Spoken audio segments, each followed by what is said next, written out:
Salut tout le monde, bonne année 2024 avec un peu de retard.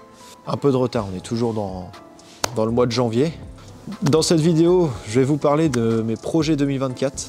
Projets 2024 qui seront pour certains la suite des projets 2023 qui n'ont pas été réalisés suite à quelques problèmes, on va dire, personnels et financiers. Parce que les voitures ça coûte cher, hein, on va pas se mentir. Donc pour commencer, je tenais à remercier les gens qui me soutiennent et qui me suivent depuis le début.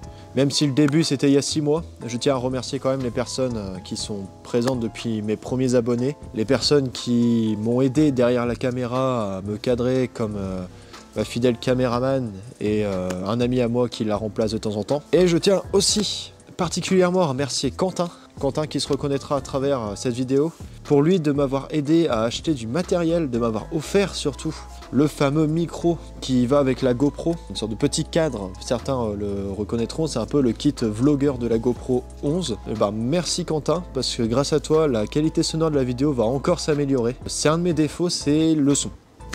J'ai acheté des micros, j'ai réglé les micros, mais j'ai toujours eu un souci, c'est quand je passe sur la GoPro, j'ai le son qui se met soit à gauche, soit à droite. C'est embêtant surtout quand vous êtes sur une télé et qu'il n'y a que le son qui est à droite, quoi. Quand on a un casque, ça va, mais même, j'aime pas. Cet outil sera utilisé d'ailleurs sur la prochaine vidéo. Alors, petite rectification, ça ne sera pas sur la prochaine vidéo, mais celle d'après. Une vidéo avec une voiture qui me tient à cœur parce que c'est la concurrente de la VR6 que j'ai pu posséder pas longtemps, une année, mais qui marche très bien. VR6, qu'est-ce que c'est? C'est 6 cylindres sur une culasse, après ça j'en parle pas plus, c'est pas le sujet de la vidéo. Un jour peut-être j'en retrouverai une de VR6 et là je vous expliquerai qu'est-ce que c'est et qu'est-ce que ça vaut. En tout cas à l'époque, pour vous dire, cette voiture-là, c'est une voiture qui m'a tenu à cœur, qui m'a quand même fait beaucoup kiffer, mais suite à des problèmes mécaniques et pas le temps ni l'argent de réparer, pareil, je m'en suis lassé. Ça devait être un projet pour la chaîne, j'avais un projet sur cette voiture qui n'aboutira pas malheureusement. C'est pas grave, j'ai d'autres projets avec celle-ci. D'ailleurs, celle-ci, il faut qu'on en parle. J'ai beaucoup de monde qui me demande de la présenter sur la chaîne, et pourquoi je ne la présente pas? Tout simplement parce qu'elle n'est pas finie, et qu'il y a beaucoup de choses à faire dessus encore. On va parler des Celica. Les Celica qui sont le projet 2023. Malheureusement, suite à un hangar où on les stockait seulement, on n'avait pas la place de faire de la mécanique. On a dû changer de hangar il y a quelques mois grâce à un ami qui est avec moi. On devait être 4, au final on n'est que 2, donc ça nous fait plus de place en soi. Et ben j'ai pu commencer les Celica et j'ai rien filmé parce que pour le moment je démonte surtout la noire et je vais vous montrer, ça a très bien avancé. Donc voilà, quand je disais que je filme pas les Celica, c'est parce qu'on est en train de la démonter et qu'on a bien avancé, et c'est pour ça que ça risque de commencer en 2024 le projet Celica. Moteur sorti, et quand je vous dis que l'intérieur est vidé, c'est qu'on a bien avancé, il n'y a vraiment plus rien. Que ce soit de derrière, devant, il nous reste juste maintenant pour la noire à retirer le pare-brise. Je vais récupérer le toit et continuer à démonter tout ce qu'on peut démonter. Ça va nous aider pour la petite Celica blanche, qui pour le moment est sur chandelle et elle attend son tour. Donc le projet Celica va commencer en 2024. On va commencer à retaper la Celica blanche avec l'objectif final, pareil, de l'envoyer sur piste. Mais ça, c'est pas tout de suite, hein, il y a du boulot. Donc l'objectif final 2024, c'est que la Celica blanche puisse passer au contrôle technique avant la fin de l'année pour qu'elle soit en règle et qu'après on puisse commencer à la rouler un petit peu. Et après cette Celica, malheureusement, je ne la garderai pas, elle sera mise en vente pour financer des futurs projets pour la chaîne. Des projets qui vont être un peu plus gros qu'une simple Celica, et ça concernera la Honda. Je n'en dis pas plus pour le moment, rien n'est fait, mais ça va être beau. Ça va être beau, comme dirait Akram. Donc voilà pour le point projet Celica. Maintenant passons sur la chaîne. Pour revenir aux vidéos, je vais ralentir le rythme des vidéos.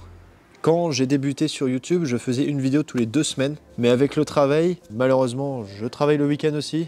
Je travaille des fois 6 jours sur 7, le matin comme le soir. Et une vidéo, ça demande beaucoup de montage. Et vu que je suis tout seul derrière, que je filme et je monte les vidéos, ce qui est normal, je ne peux pas suivre le rythme d'une vidéo tous les 2 semaines. Et pareil, vu que j'arrive pas des fois à me libérer pour filmer des véhicules, j'ai pas tout le temps de vidéos en stock. Donc, je vais privilégier la qualité à la quantité maintenant. Donc, on va être sur 2024, ça va être une vidéo par mois. 2 vidéos par mois si j'y arrive, mais rythme soutenu de 1 vidéo par mois en tout cas.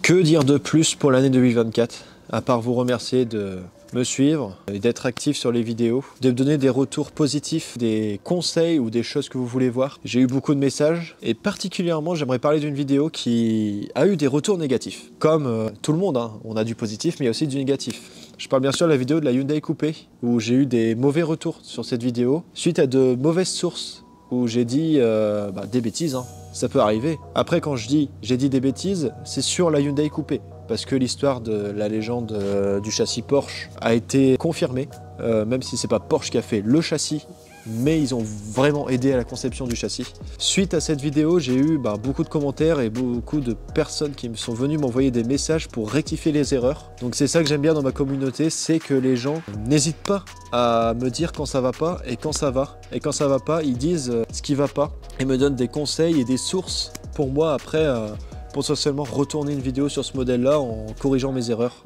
Et d'ailleurs, dites-moi en commentaire si vous voulez une deuxième vidéo sur la Hyundai Coupé du coup, où je vais pas parler d'une voiture, mais parler du modèle et des éventuelles erreurs que j'ai pu faire. Que dire de plus? Je pense qu'on a déjà fait le tour. J'ai parlé des projets, j'ai remercié les amis, et vous aussi qui me soutiennent et qui me regardent depuis le début. Maintenant, si vous voulez continuer à me soutenir et à me suivre, n'hésitez pas à vous abonner, à liker mes vidéos, liker cette vidéo. Ça permet de me mettre un peu plus en avant en fait via l'algorithme YouTube. Et si vous avez des remarques, des reproches ou même des idées pour la chaîne ou des choses que vous souhaitez que j'améliore, n'hésitez pas à me le dire en commentaire sous cette vidéo ou en message sur la page Instagram qui se nomme comme la chaîne, Roison Cars, ça ne changera pas.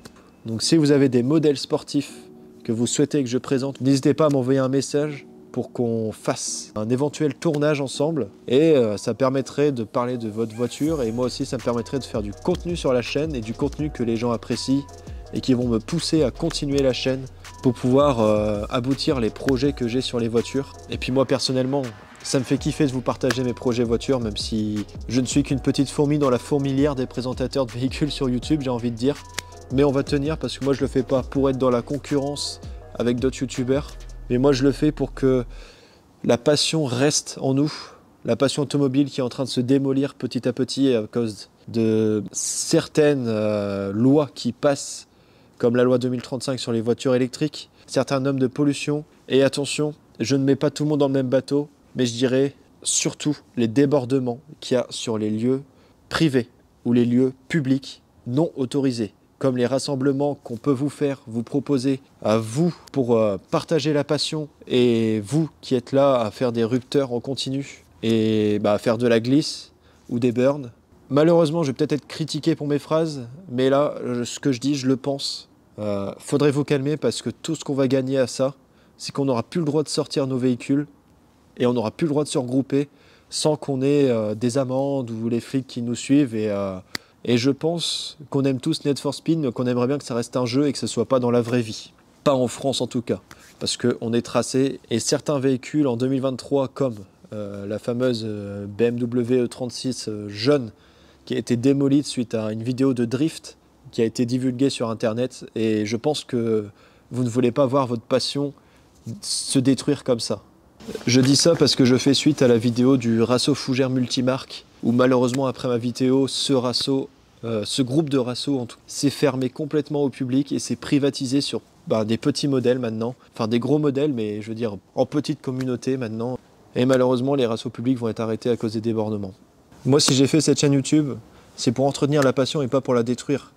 Donc voilà pourquoi j'ai fait mon point négatif sur la situation actuelle sur le monde automobile, qui me déplaît parce que j'aimerais bien avancer et garder cette passion et la transmettre à beaucoup de monde, la transmettre et la maintenir dans le bon sens et pas dans le mauvais sens. Bon voilà, tout est dit. Donc je vais conclure cette vidéo en vous souhaitant bonne année et meilleurs vœux. Et merci encore de me suivre depuis le début.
Aujourd'hui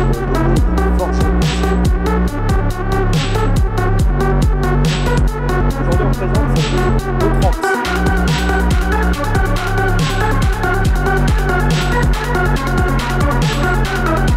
Bonjour à tous, aujourd'hui on présente la Honda Prelude 3e génération.